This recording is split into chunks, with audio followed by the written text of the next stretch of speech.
Hello, welcome. This is Hungry for Haze, episode 3. I'm here with Mike Husky. Mike, how are you doing today? I'm doing good. Good. Tell me a little bit about yourself, Mike. How'd you get into the sushi business? Started out as just something for friends and family, and just kind of took off because people were calling me to do special events for them. I was the only one around that really knew how to do it, so I just kind of thought that there was a little bit of a market for it, and so far it's worked out pretty good. Ah, very good. Speaking of sushi, tell me a little bit about some of the sushi you offer here. So our concept's a little bit different. We're not traditional, and I make that pretty clear to anybody and everybody. What we do is we essentially take the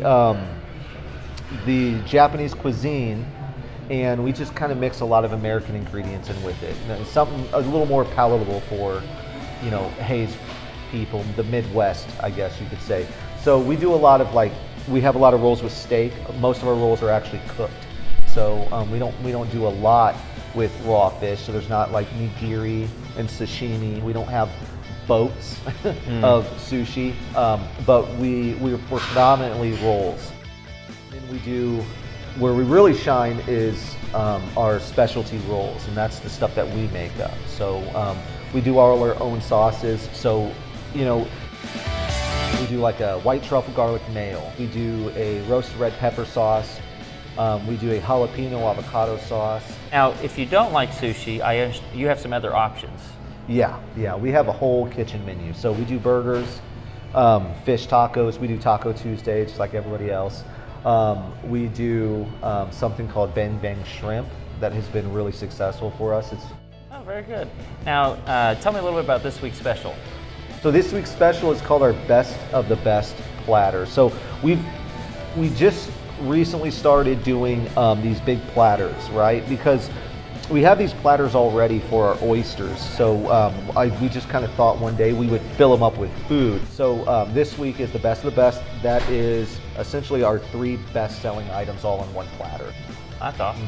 Now, I've got this Moscow Mule in front of me. Now, this is your best seller? Is that right? Yeah. Before I dive into it, I'm just going to let everybody see it. Tell me a little bit about the Moscow Mule. What's in it? Our Moscow is a little bit different. I'm a firm believer in simple syrup, just a little splash of it, just basically to bring the acidity of the lime and the ginger beer in with the alcohol, the bite of the alcohol. I think it's my favorite way to drink a mule. We just did it one day, and we sold so many in one day. It's just kind of become a favorite. So, very good. And now you have the oysters.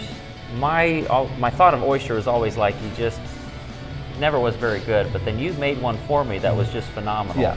What did you do to my oyster that made it taste better? Right. So, you put things on an oyster. You just don't chuck it back. I mean, unless you're really hardcore, you can. But what we do is we add a little bit of lemon juice to it, fresh lemon juice. That's going to help cut the it's the brininess of the oyster. And then, of course, spice is good on everything, so we add a little bit of Tabasco, and then we add horseradish. We actually let you guys add the horseradish and cocktail sauce. Now, I know you have quite a beer selection. Tell me a little bit about your craft beers. So we have 12 beers. We try to keep 12 beers on tap at all times. It's not always that easy. We really try to stay